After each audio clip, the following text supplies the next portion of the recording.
कदम के गाछ तर बेटी पापा से अर्ज करती है। कदम के गाछ तर बेटी पापा से अर्ज करती है।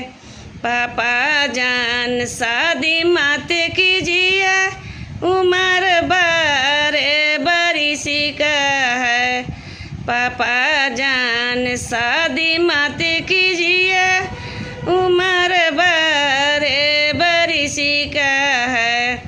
मम्मी ने दूध से पाले, पापा गंधक में डलते हैं। मम्मी ने दूध से पाले, पापा गंधक में डलते हैं।